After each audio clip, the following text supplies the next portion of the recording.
ఇదిగోండి ఇలా పెట్టుకుని మనం చిన్నదండి ఎంతో కొంత. ఇప్పుడు మీకు ఇక్కడ స్టెప్ పెట్టుకుంటాం కదండి, దీనికి పెట్టుకుంటే మన జాకెట్లు సిరగవండి, ఇటు నుంచి అటు వెళ్ళదు కదండి, అందుకని బాగుంటాయండి.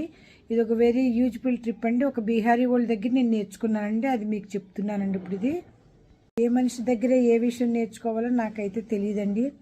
ఒక మరీ ఇంపార్టెంట్ ట్రిప్ చెప్తున్నానండి. ఒక రిమోట్ కానీ మన ఫోన్ కానీ బై ఛాన్స్ నూనెలో కానీ నీళ్ళలో కానీ పడిపోతే ఫోన్ అయితే కవర్ తీసేసి వెంటనే తుడిసేసి బియ్యం డ్రమ్లో పెడితే మంచిదండి. జంగారెడ్డి కూడా అని మా చెల్లెళ్ళు ఉన్నారండి, అక్కడ కోయోళ్ళు ఉన్నారండి.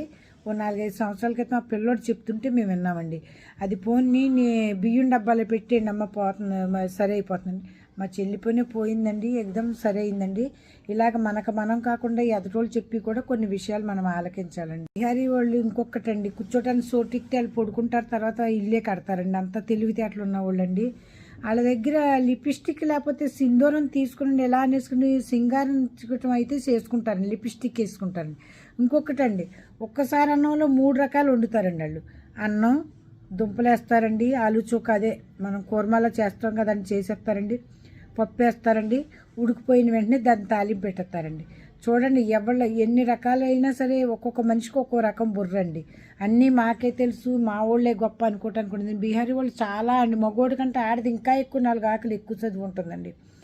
అన్నంలో చూడండి, అన్నంలో 2 దుంపలు వేస్తే కూర అయిపోతుందండి.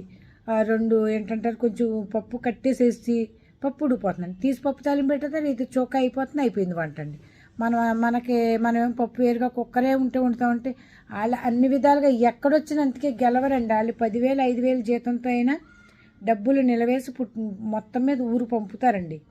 ఇది మట్టుకి నేను గ్యారంటీ చెప్తున్నానండి.